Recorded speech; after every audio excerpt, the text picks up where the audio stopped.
Today's discussion is really about motivation, procrastination, goal setting, and pursuit. We are going to talk about the relationship between dopamine and motivation and confidence at the level of neurobiological circuitry, and we are going to cover tools that will allow you to leverage your dopamine in order to have maximum motivation, to overcome sticking points, which include things like procrastination. The level of dopamine is the primary determinant of how motivated we are, how excited we are, how outward-facing we are, and how willing we are to lean into life and pursue things. By understanding how those things relate to one another, you will be in a far better position to understand why you become amotivated, why you procrastinate, how to ensure motivation on an ongoing basis, and even how to leverage effort and the desire to become motivated as a way to do just that. Dopamine is critical for overcoming procrastination, for ensuring ongoing motivation, and indeed for ensuring confidence. Dopamine is a currency,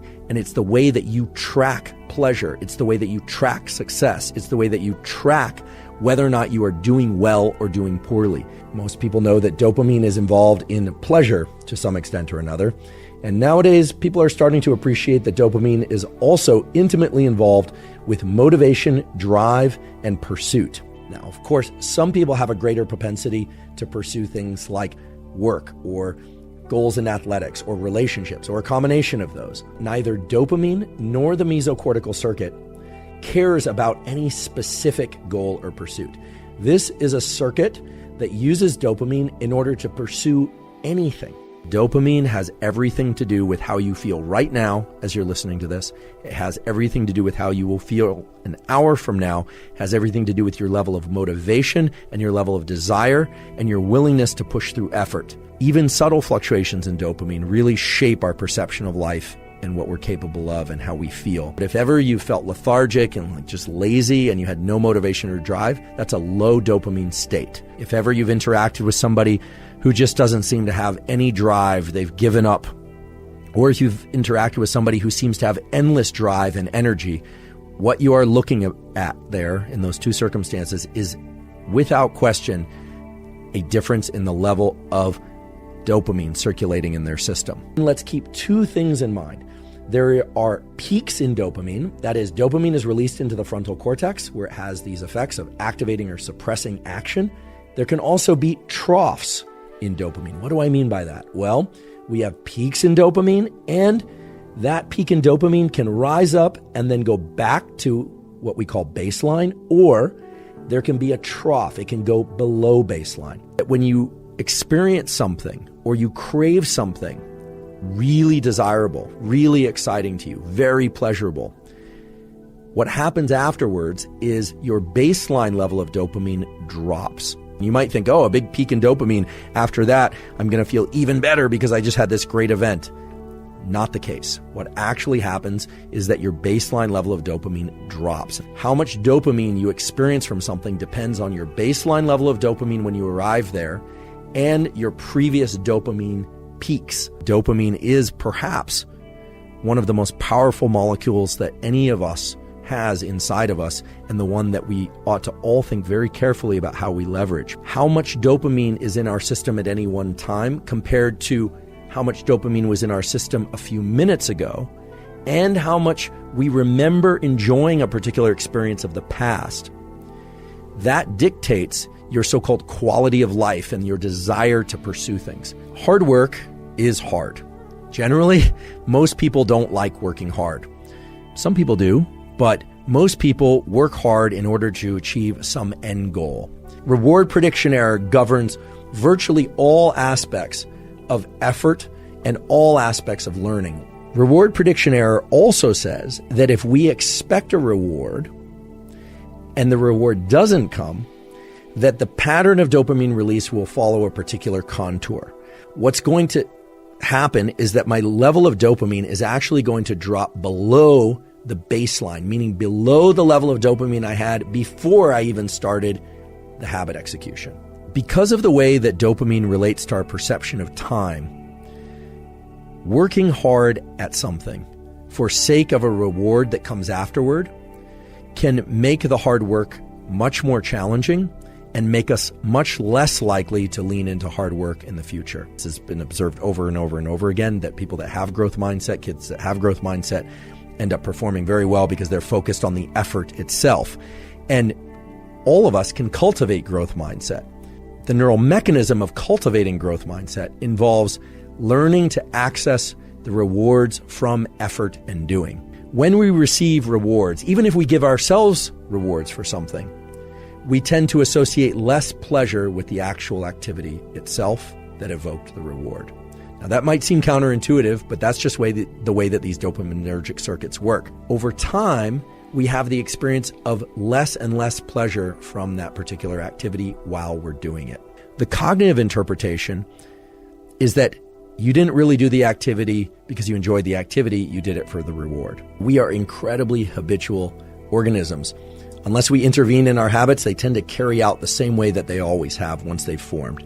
The goal of any habit that we want to form is to get into what's called automaticity. If you have all these goals and things that you want to be doing on a regular basis, you'd love for them to be habitual because it takes less mental and physical effort, less limbic friction in order to execute those. Many people think that habits are just like reflexes. But pure reflexes are things like the eye blink reflex. If something comes toward your eye and you don't want it to get in your eye, you'll blink. Those aren't habits. Those are what we call hardwired reflexes. Anytime we're talking about habits,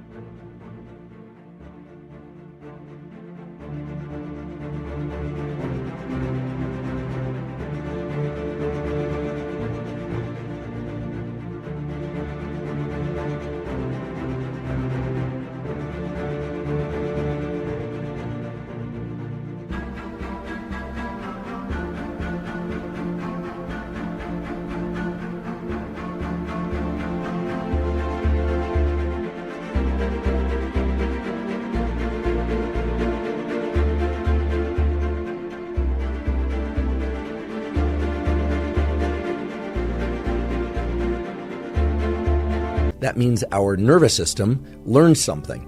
Habits are things that our nervous system learned, but not always consciously. Sometimes we develop habits that we're not even aware of until they become a problem. There are popular books about habits, and there's a whole psychological literature about habits. And those two areas point to some very interesting aspects of habits that I think are worth mentioning. For the same habit to be formed, it can take anywhere from 18 days to as many as 254 days for different individuals to form that habit, which was taking walks after dinner. How did they know when they formed the habit? Well, they were doing it about 85% of the time, and they also reported not having to spend that much mental effort in order to get into the mode of taking a walk after dinner. People are highly variable. And if you can't form one habit easily, it doesn't mean that you can't form other habits easily. With each repetition of a habit, small changes occur in the cognitive and neural mechanisms associated with procedural memory. We distinguish between what's called episodic memory and procedural memory. Episodic memory is a recall of a particular set of events that happened, whereas procedural memory is holding in mind the specific sequence of things that need to happen in order for a particular outcome to occur. So think of it like a recipe or a protocol. The sorts of sensory events that we're paying attention to changes when there's a lot of dopamine in our system. Now, you can leverage this for habit formation. It's very useful to think not just about the procedural aspects of what you're going to do, but also think about the events that precede and follow that particular habit and the execution, or at least the effort to execute that habit. So not just thinking about how great I'm going to feel after, but also thinking about how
hard it's going to be at the beginning, and then trying to reward myself subjectively for the entire experience. One thing that you've probably heard over and over about habit formation is not true.